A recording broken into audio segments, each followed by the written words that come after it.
Atos capítulo 9, versículo 1, diz assim: enquanto isso, Saulo ainda respirava ameaças de morte contra os discípulos do Senhor.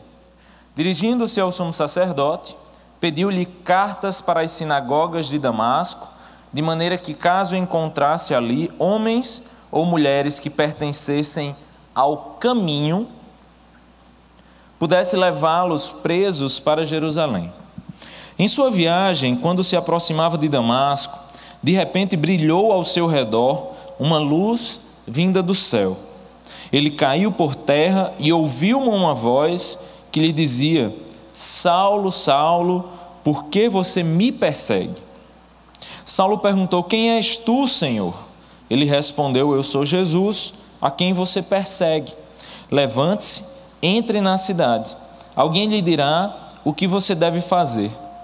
Os homens que viajavam com Saulo pararam emudecidos. Ouviam a voz, mas não viam ninguém. Saulo levantou-se do chão e, abrindo os olhos, não conseguia ver nada. E os homens o levaram pela mão até Damasco. Por 3 dias ele esteve cego, não comeu nem bebeu. Em Damasco havia um discípulo chamado Ananias. O Senhor o chamou numa visão. Ananias, respondeu ele: eis-me aqui, Senhor. O Senhor lhe disse: vá à casa de Judas, na rua chamada Direita, pergunte por um homem de Tarso chamado Saulo. Ele está orando e numa visão viu um homem chamado Ananias chegar e impor-lhe as mãos para que voltasse a ver. Respondeu Ananias: Senhor, eu tenho ouvido muita coisa a respeito desse homem e de todo o mal que ele tem feito aos teus santos em Jerusalém. Ele chegou aqui com a autorização dos chefes dos sacerdotes para prender todos os que invocam o teu nome. Mas o Senhor disse a Ananias: vá, este homem é meu instrumento escolhido para levar o meu nome perante os gentios e seus reis e perante o povo de Israel. Mostrarei a ele o quanto deve sofrer pelo meu nome. Então Ananias foi, entrou na casa, pôs as mãos sobre Saulo e disse: irmão Saulo, o Senhor Jesus, que lhe apareceu no caminho por onde você vinha, enviou-me para que você volte a ver e seja cheio do Espírito Santo. Imediatamente algo como escamas caiu dos olhos de Saulo e ele passou a ver novamente. Levantou-se, foi batizado e depois de comer, recuperou as forças. Amém? Amém, Senhor. Esse texto, gente, é um texto muito conhecido por nós, com certeza você já viu pregações sobre ele, mas dentro da nossa série de Pentecostes, guiados pelo Espírito Santo, esse texto é um texto-chave para a gente entender o sentido do Pentecostes. Se a gente seguir no livro de Atos, e você tem feito isso nessas semanas desta série, você viu que após o Espírito Santo descer sobre a igreja no dia de Pentecostes, evento que hoje a gente chama também de Pentecostes, esse evento ele foi um marco principalmente missionário na obra de Cristo. Jesus ele cumpriu a sua obra de salvação e no dia de Pentecostes a gente inicia o que normalmente a gente chama de a era da igreja ou a era do Espírito. E na era do Espírito, gente, a gente vive a consumação da obra de Cristo no coração das pessoas. E quem leva essa obra de Cristo é o Espírito Santo no coração dos outros. Só que aí a gente vê alguns marcos, que é chamado também de marcos missionais ou marcos missionários dentro do livro de Atos. O primeiro, logicamente, é a própria descida do Espírito Santo sobre os apóstolos, como vocês viram na abertura da série. Só que depois tem um momento muito importante, que é o momento do discurso de Estevão. Eu não sei se você lembra de Estevão. Estevão foi o primeiro mártir da igreja. Estevão era um diácono que pregava o evangelho com muito amor e o Lucas dedica um capítulo inteiro à pregação de Estevão.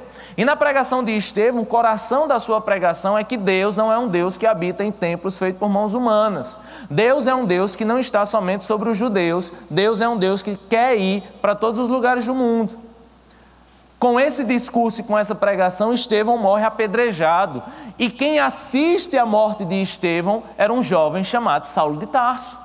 Saulo de Tarso era um jovem fariseu, doutor na lei, que assiste à morte do primeiro mártir. cristão. Logo após, vocês viram semana passada, que Deus começa a falar com Pedro para que Pedro comece a quebrar os seus preconceitos com os gentios. E logo após isso, a gente vê a conversão do próprio Saulo. Em tudo isso, gente, nós vemos Deus preparando com Estevão uma teologia missionária, com Pedro um coração missionário e com Paulo o homem que seria conhecido como o apóstolo dos gentios, aquele que levaria o evangelho para além dos judeus. A conversão de Saulo não é somente um momento onde se mostra quando esse homem aceitou Jesus. É um momento histórico onde o evangelho ele pôde sair do meio dos judeus e alcançar todo mundo, chegando até aqui hoje. Paulo ele foi conhecido como o apóstolo dos gentios, aquele que, em detrimento de ser judeu, ele levou o evangelho para aqueles que eram os não-judeus, né? Teve até um momento que Paulo e Pedro brigam, né? Você já viu esse momento, que Pedro está lá com os gentios, e aí, quando chegam os judeus, Pedro se afasta dos gentios, né? Nisso tudo a gente vê como era o coração preconceituoso dos judeus, e tudo isso a gente viu semana passada com o pastor Jorge Barro. Mas nessa semana, gente, eu queria tratar dessa conversão de Saulo, né? Queria que a gente visse um pouco, estudasse um pouco realmente sobre a vida de Saulo de Tarso, que depois mudou seu nome para Paulo de Tarso. Vamos começar a ler o texto? Vamos a partir do versículo 1. No versículo 1 ele diz que, enquanto isso, Saulo ainda respirava ameaças de morte contra os discípulos do Senhor. Saulo, gente, ele era um perseguidor do evangelho. Saulo, ele perseguia os cristãos e ele pegava carta de autorização das sinagogas para que ele pudesse perseguir os cristãos. Nessa perseguição, gente, ele tem autorização para matar algumas pessoas por causa do caminho. E aí Jesus ele é chamado do próprio caminho, né? Porque em um momento em João ele assim se denominou, como caminho, a verdade e a vida. O que é interessante, gente, que é uma palavra que sempre me chama a atenção nesse texto, é a palavra respirava. A Bíblia diz que Paulo era um homem extremamente zeloso na sua fé cristã. E no seu zelo, gente, ele estava a ponto de matar pessoas pela sua fé cristã. Logicamente, a gente está diante de um grande extremismo religioso. Mas eu acho muito interessante essa palavra. Paulo respirava isso. Esse respirava, gente, ele tem um senso de que Paulo vivia isso. O seu coração estava preenchido por isso. Logicamente, estava preenchido de forma errada. Mas, quando eu leio esse texto, eu fico me perguntando, o que é que eu respiro hoje? O que é que eu respiro hoje? O que é que está no meu coração? O que é que me move a fazer as coisas? O que é que eu me acordo e digo, não, hoje eu vou fazer isso, eu respiro isso, eu vivo isso, eu me entrego por isso, eu direciono toda a minha vida a isso. Eu tenho um amigo que diz que hoje, para você saber o que pensa uma pessoa, é só você olhar o Facebook dela. Hoje empresas contratam olhando o Facebook, não é verdade? Porque lá você vê o que é que a pessoa pensa, né? Você vê o que é que... Rede social hoje tem sido uma coisa, né, que infelizmente tem sido usada de forma muito negativa, como a gente vai falar no Clube Love, a ideia do manda nudes. Né? O quanto hoje os adolescentes estão em risco com celulares, mandando fotos do próprio corpo. Né? A questão é que John Piper tem uma frase que eu acho muito interessante. Eu não vou dizer essa frase literalmente, porque eu não lembro decorada, mas John Piper ele diz o seguinte, a rede social só tem uma coisa boa. É porque nos últimos dias Jesus vai poder mostrar seu Facebook e vai dizer na sua cara que você tinha tempo para orar. Você vai chegar para Deus assim, vai dizer, Deus, é porque eu estava tão sem tempo, uma vida tão corrida, eu não tinha tempo de ler a Bíblia, Jesus, não tinha tempo de orar, de ter um momento devocional. Aí Jesus vai abrir teu Facebook, ele tem a senha. Aí ele vai dizer, olha aqui o tanto de tempo que tu tinha. Eu passei mal o dia desse, gente, que eu estava jogando um joguinho no meu, enfim, no iPad e era um joguinho de carro, eu gosto muito de carro, sabe? E era o meu momento de desestresse. Só que tinha um negócio nesse joguinho que me deixou muito triste. Ele tinha a contabilidade de quantas horas eu já tinha jogado. Tinha lá um setor de informação que trazia essa informação que não precisava ser dada. Porque quando eu fui ver ao todo, eu tinha jogado 7 dias. Olha que horrível, eu vou morrer sabendo que eu passei 7 dias dirigindo um carro inexistente. Agora imagine quantos dias você passou lendo informações fúteis. Imagine quanto tempo a gente passa lendo besteira em WhatsApp, né? Imagine quanto tempo a gente passa respirando coisas que em nada direcionam a nossa vida. Gente, é muito interessante isso. O que é que você respira? Sabe, como é que você direciona a sua vida? Você acorda de manhã e faz o quê? Olha um hábito que eu estou tentando mudar. Eu dormia olhando o celular e acordava olhando o celular. Era uma coisa incrível. Parece que de madrugada eu mexia com bolsa de valores, sabe? Que eu tinha que dormir olhando o celular, acordar olhando o celular. E eu comecei a parar e ver, meu Deus, eu respiro isso. Isso não é um discurso contra o celular, gente, mas isso é um discurso contra o que verdadeiramente a gente respira. Sobre o que verdadeiramente a gente faz, sobre quando você acorda, o que é que você pensa, o que é que você faz na sua vida, o que é que você respira. Paulo respirava um zelo demasiado pela sua religião. Logicamente esse zelo estava errado, mas gente, se esse zelo ele é voltado para o evangelho, aí a gente começa a viver uma coisa maravilhosa. Se esse zelo ele é voltado para a palavra de Deus, a gente começa a viver algo maravilhoso. Quando Paulo se converte, é esse zelo que ele começa a respirar. Um novo zelo, sabe? Um novo amor pela palavra. E nesse novo amor pela palavra estava um coração que respirava, ser guiado pelo Espírito Santo e fazer a vontade de Deus. Isso tem que estar no nosso coração. Isso tem que ser o motivo pelo qual a gente respira. Isso tem que transparecer nas minhas redes sociais. Isso tem que transparecer no meu trabalho, onde eu estou. É isso que eu tenho que respirar, gente. Fui pregar em Bahia, na PIB de Bahia, né? Fiquei muito feliz. E conversava lá com os jovens e eles falando da opressão hoje que existe nas universidades, né? Uma opressão marxista, uma opressão, sabe, você tem que pensar assim, você tem que seguir isso, né? Você tem que seguir dessa forma. Nem vou falar muito sobre isso, eu tenho uma pregação odiada no YouTube chamada Judas, o maior socialista de todos os tempos.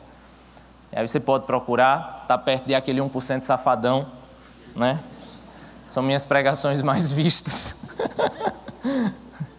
Enfim, eu nem vou falar sobre isso, mas o jovem estava me contando, Tiago, a gente perdeu a vontade de lutar. A gente chega na universidade, é uma luta tão grande, é uma pressão tão grande. Se você falar qualquer coisa com princípio cristão, se você falar que não é contra o aborto, meu Deus do céu, capaz de você perder a disciplina. E é uma democracia tão grande, né? Esse era estudante de direito, é uma democracia tão grande que o professor pró-aborto, ele chega para você e diz, olha, faça o seminário, você pode pensar o que quiser dentro desses textos aqui que eu estou lhe dando.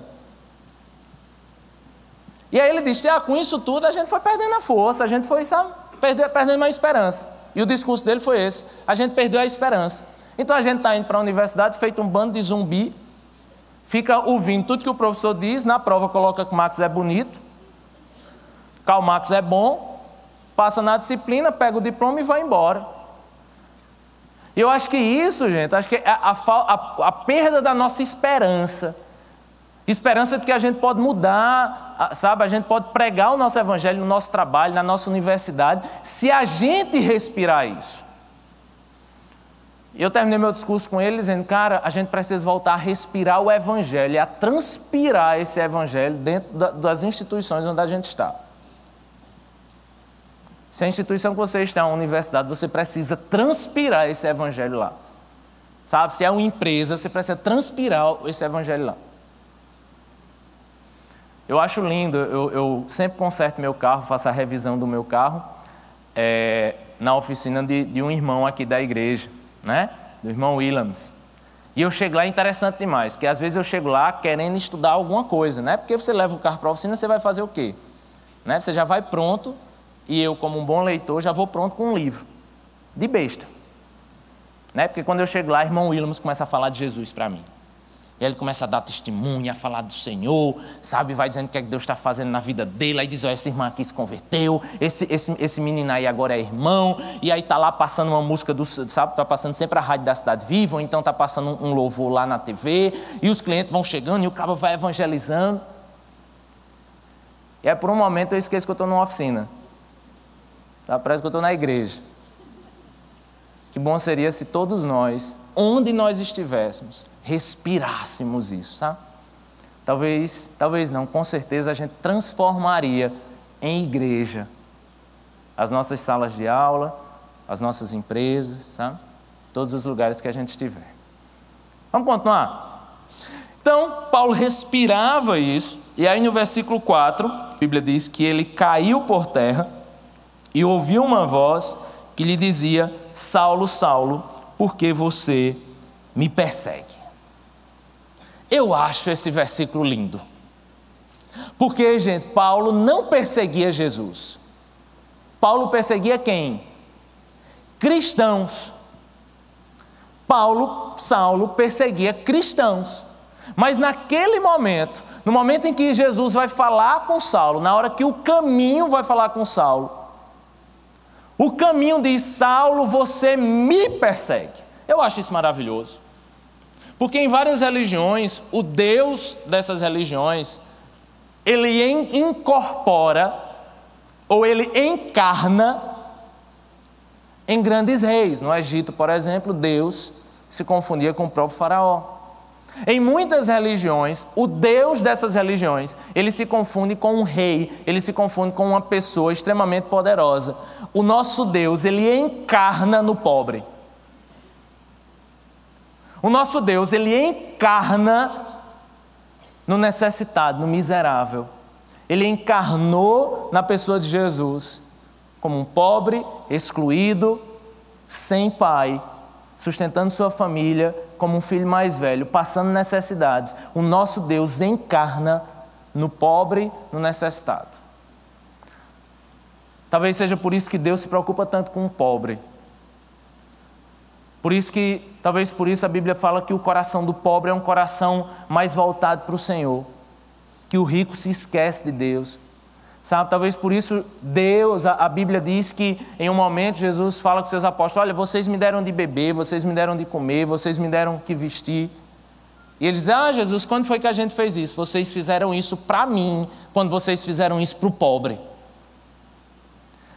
Deus, o nosso Deus, o cristianismo, ele tem um Deus, onde o nosso Deus, ele não se confunde na pessoa do rico, ele se confunde na pessoa do pobre. Ele é visto com o pobre, ele ama o pobre, ele entende o pobre, ele vive e viveu o que o pobre vive.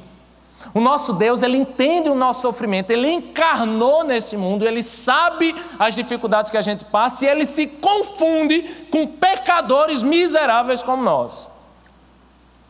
Só que ele viveu tudo o que nós vivemos, passando as necessidades que nós passamos, sem pecado. Deus é visto no pobre, Deus é visto na igreja. Isso é lindo, gente. Deus olha para nós e diz: eu amo você tanto que eu me confundo com você. Eu estou com você. E aí, por isso nós somos cristãos. E foi em Atos, em Antioquia, onde a primeira vez disseram: essa pessoa é muito parecida com aquele Jesus, aquele tal de Cristo. E quem é ele? Ele é um tipo de Cristo, ele é um cristão. Só que ser chamado de cristão, gente, ser confundido com Cristo, é algo muito difícil. A gente fez uma vigília aqui sobre heróis da fé, sobre pessoas que vivem na igreja perseguida. E lá a gente mostrou um vídeo longo, por isso que eu não vou passar aqui, mas de um irmão, pastor, que foi perseguido na época da Guerra Fria, quando o comunismo tomou ali a parte da Europa Oriental, e ele era muito conhecido e foi torturado. Ele viveu, gente, 14 anos dentro de uma caverna sem ver a luz do sol. Por 14 anos ele disse que não viu nenhuma cor.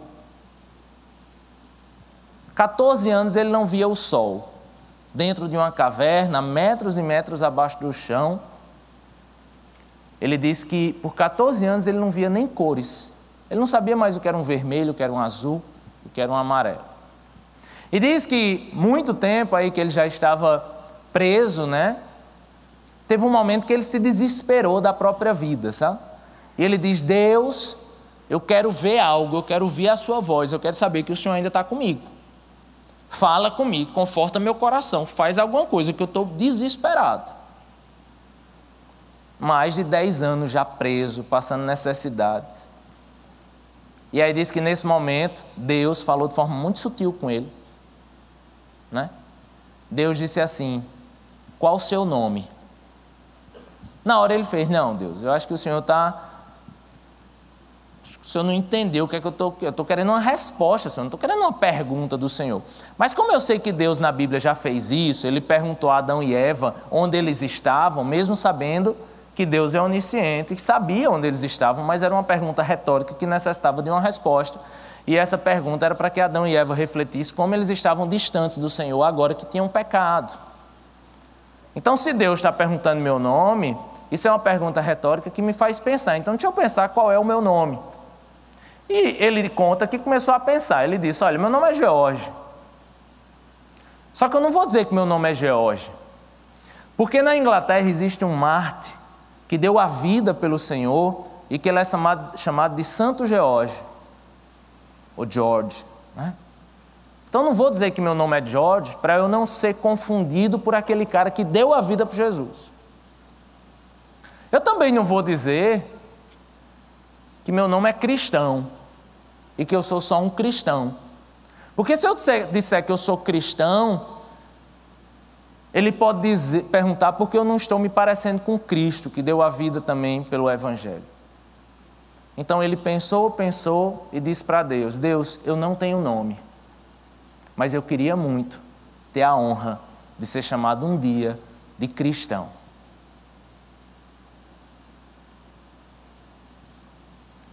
Eu queria muito ter a honra de me parecer com Cristo, de viver para Cristo, de entregar meu coração a Cristo e viver imitando a Cristo de tal forma que as pessoas pudessem olhar para mim e dizer assim: olha, eu não sei o seu nome, mas você se parece com alguém que eu já ouvi falar. Você se parece com Cristo.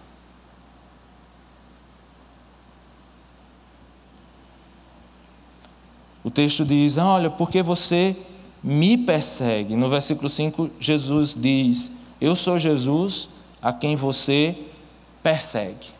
Jesus se confunde com a sua igreja quando a sua igreja busca imitar Jesus. Aquela igreja não estaria sendo perseguida por Paulo se ela não estivesse imitando a Jesus.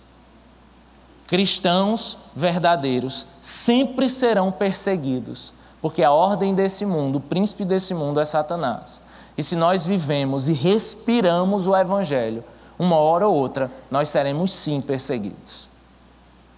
Mas quando formos perseguidos, seremos parecidos com aquele que nos deu um novo nome, Jesus Cristo.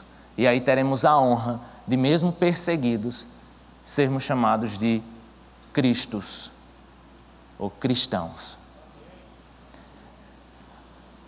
Já encerrando, gente, o texto diz que Paulo não conseguia ver nada, ficou por 3 dias cego e não conseguia nem comer e nem beber. Até que teve um momento que Deus fez algo com Ananias, que eu morro de medo que ele faça comigo.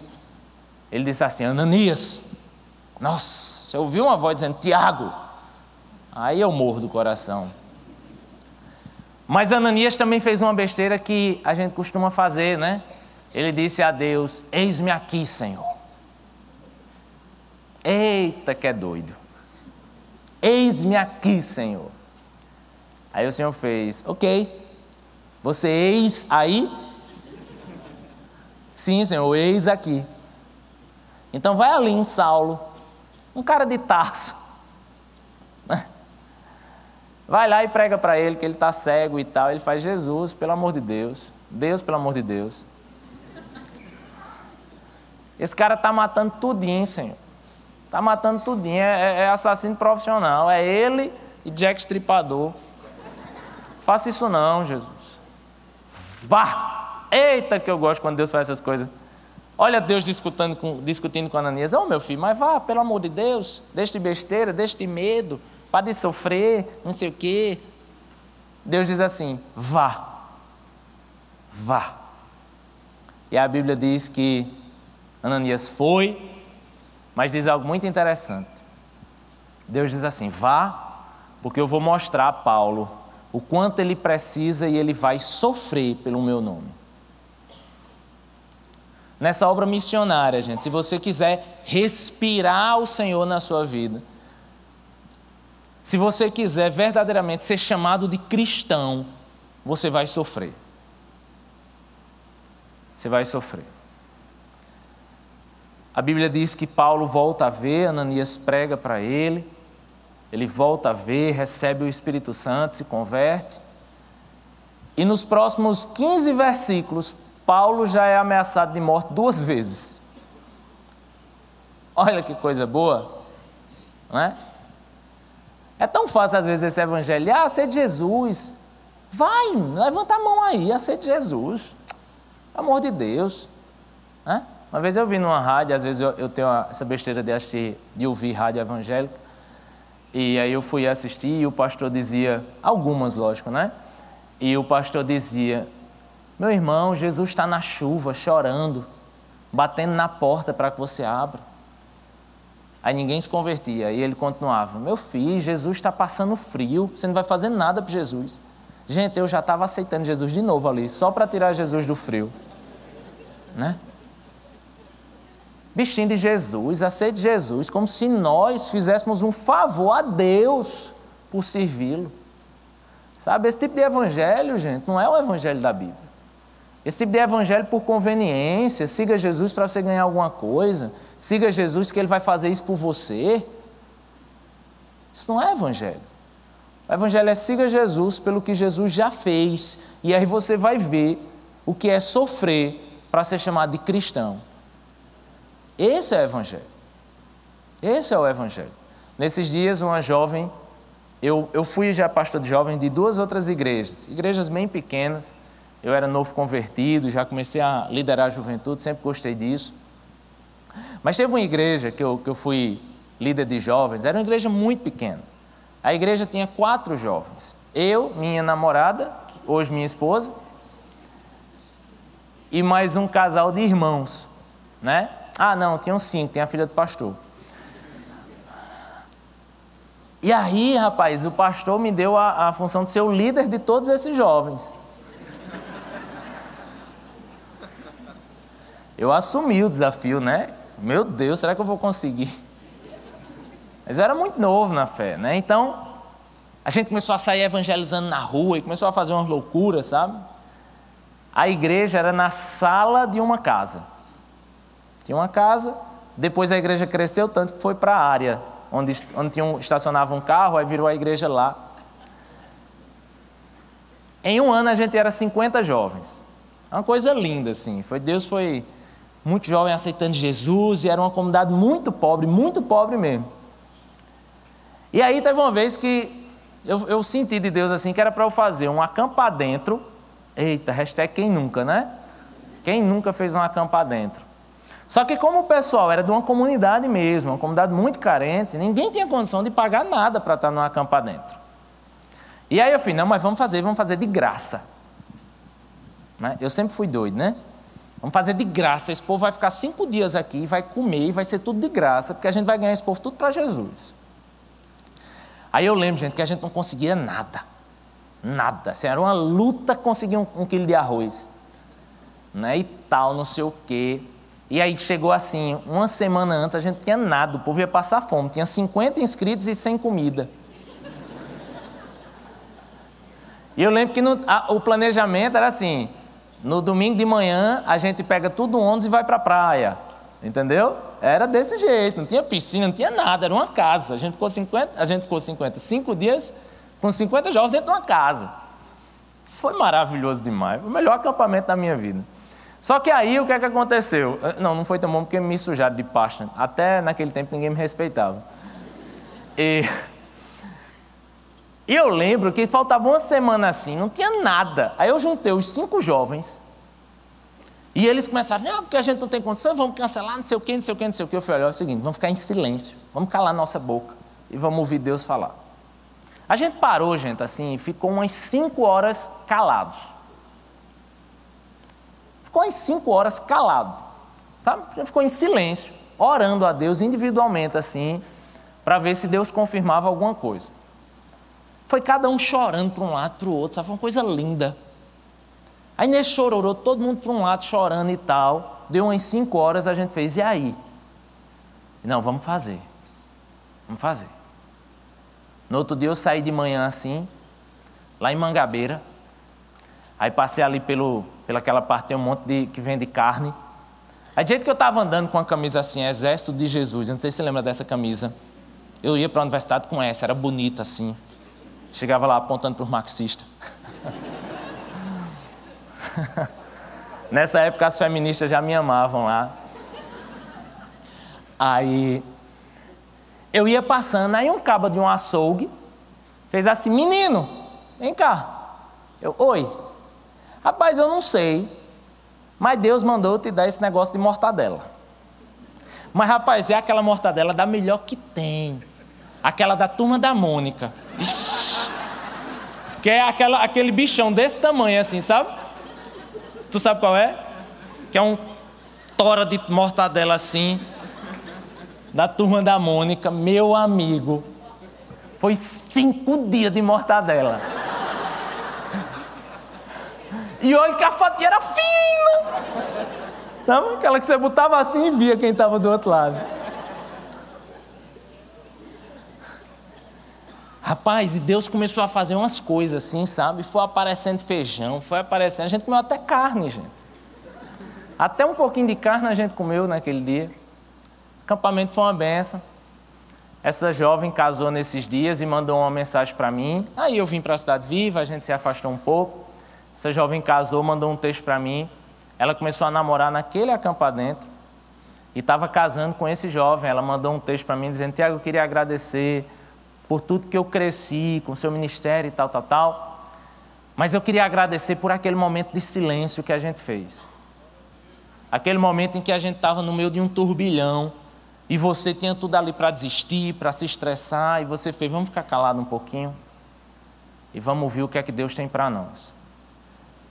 E desde aquele tempo eu faço isso. Em momentos de grande estresse, de grande dificuldade, eu paro, Deus me faz aquietar um pouco e Ele fala comigo.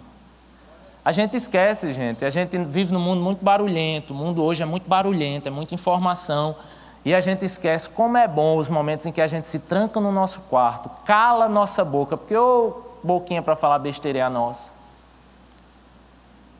Para de ouvir besteira, para de falar besteira, e a gente se cala e faz esse retiro, esse acampar dentro que Deus fez com Paulo. Meu filho, fica aqui 3 dias cego.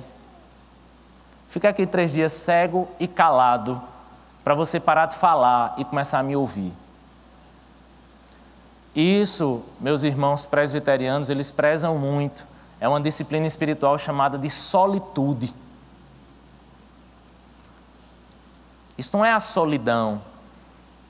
A solitude é algo que a gente busca, é o que a gente procura, é o momento de estar a sós desse mundo, mas muito próximo de Deus.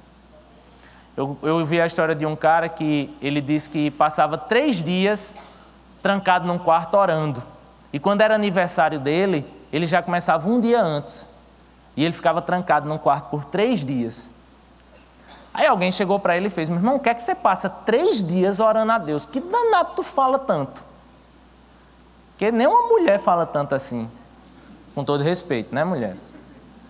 Se é que é possível dizer isso com todo respeito, né? Aí ele disse, não, você está enganado. Não, você passa 3 dias orando. Ele fez, mas eu só falo por 3 horas. Depois disso eu só escuto. Depois disso eu não tenho mais o que falar. Só tenho que ouvir. O que a gente precisa, gente, é parar de falar. Ficar um tempinho quieto e ouvir. Meu aniversário eu fiz 30 anos. Obrigado pelo parabéns e tal. Fiz 30 anos agora, tem 15 dias, né? E que depressão eu tive. Eu ainda ouvi um louvor de Sandy Júnior que dizia assim, me mostraram essa música para me deixar feliz, eu fiquei mais triste ainda. Então a música de Sandy, parece que é aquela dos 30, um negócio assim, parece que foi quando ela fez 30 também. E aí ela diz, sou velho para ser novo e sou novo para ser velho. O dilema esse dos 30 anos, né? Você se acha velho para um monte de coisa, mas novo também para outras, enfim. E eu fiquei nesse negócio, aí para variar eu adoeci. No dia do meu aniversário, tinha uma festa surpresa e tudo, e eu perdi, né? E eu passei o dia inteiro deitado, doente. Rapaz, eu lembrei demais desse texto, eu lembrei demais do nosso irmão. E lá, no auge dos meus dilemas dos 30, no auge dos meus questionamentos, Deus disse com muito amor, cala a boca. Eu não sei você, mas Deus, para mim, Ele é bem sertanejo. Acho que Ele fala a língua que a gente ouve, né? A língua do meu pai. Cala a boca. Para de falar besteira. Existem momentos que a gente pode falar muito, mas em muitos outros momentos a gente precisa se calar e ouvir. E aí quando você ouvir, Deus vai te fazer respirar o Evangelho e se parecer com Cristo, a ponto de que as escamas dos seus olhos cairão e você conseguirá viver a missão que Deus tem para nós. Que Deus nos abençoe.